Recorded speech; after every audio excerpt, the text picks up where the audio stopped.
earliest man. The earliest man belonged to the group called hominids who emerged in African continent about 15 million years ago. 15 million years पहले की बात है। जो earliest man थे वो hominids जिन्हें कहा जाता था, वो एक अफ्रीकन कॉन्टिनेंट में उभरे थे। Their structure was ape-like and lived homeless in forest and caves. उनकी आकार बिल्कुल बंदर जैसी थी और वे बिल्कुल भी होमलेस रहते, उनका घर नहीं था। कहाँ रहते थे? जंगल और गुफा में। Although their lives was difficult, they were brave and slowly learned to survive. हालांकि उनकी जीवन बहुत कठिनाई थी, लेकिन वो बहादुर थे और धीरे धीरे जीना सीख लिए। One important feature of these early humans was that they walked upright on 2 feet. एक बहुत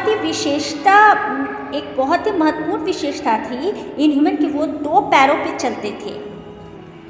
The brain size of about 500 cc gradually developed over time. उनकी जो ब्रेन साइज थी वो छोटी थी, 500 सीसी के बराबर थी, वो धीरे धीरे करके डेवलप हुआ। The early human were known as Australopithecus means southern ape. पहले के लोगों को ऑस्ट्रोपिथेक्स कहते हैं, जिनको दक्षिणी वानर के राव के रूप में भी बोलते हैं। Step by step, little bye little, from these humble beginnings human evolve into modern upright form what is today. धीरे धीरे स्लोली ये जो जिंदगी थी, शुरुआत थी, वो ह्यूमन जो है आज के ज़माने में, जो आज जिस तरह से हमारी आकार बदली है उस तरह से चेंज हुआ।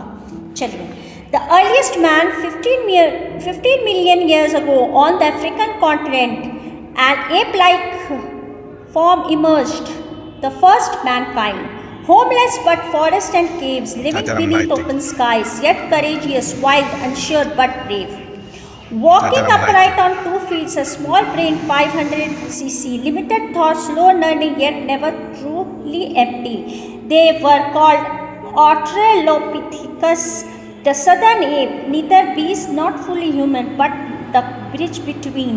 Step by step, little by little, from humble, fragile beginnings, rose the modern upright form. Result, today we live as.